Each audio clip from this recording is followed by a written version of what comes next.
Bupati banyak mengharapkan bahwa ingin dibentuk dari 23 kabupaten dan kota yang ada di Provinsi Aceh.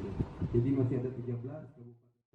Badan Narkotika Nasional Provinsi Aceh atau BNNP Aceh sepanjang tahun 2023 berhasil mengamankan barang haram narkotika jenis sabu sebanyak 5.601,90 gram dan ganja kering seberat 119.304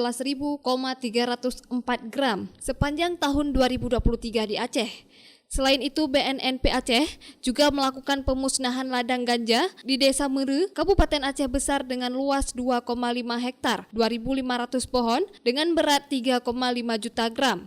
Kemudian Mere Bungu, Kabupaten Aceh Besar dengan luas 1,5 hektar dan jumlah 1.500 pohon dengan berat 2,5 juta gram dan seluas 1,5 hektar dengan jumlah 5.000 pohon dengan berat 1 juta gram. Kepala BNNP Aceh Brigjen Pol Rudi Ahmad Sudraja pada konferensi pers akhir tahun yang digelar di kantor BNNP Aceh mengatakan pada bidang pemberantasan, BNNP Aceh telah mengungkap 48 berkas perkara narkotika dari target 10 berkas perkara.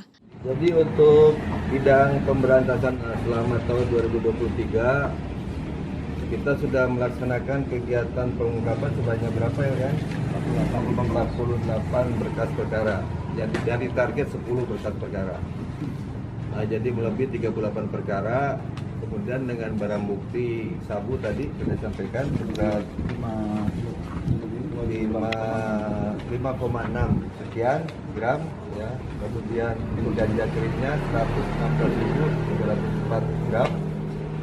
Dan pemusnahan di 3 lokasi di kebun ganja yang kita laksanakan secara masif itu kegiatan GDAD, Grand Design Alternative Development. Itu dirasakan sangat bermanfaat sekali untuk terutama masyarakat yang petani ganja di daerah Gayo Luas terutama ya Aceh Besar dan Biren. BNNP Aceh juga berupaya dalam menekan angka kejahatan narkotika, pencegahan dengan melakukan kegiatan Gerakan Desa Anti Narkoba atau GDAD yang manfaatnya telah dirasakan di beberapa daerah terutama di Gayo Luas, Aceh Besar dan Biren. Dengan adanya kegiatan tersebut, masyarakat dapat beralih dari bertani ganja ke petani tanaman produktif lainnya. Dari Banda Aceh, Lala Nurmala melaporkan untuk Puja TV Aceh.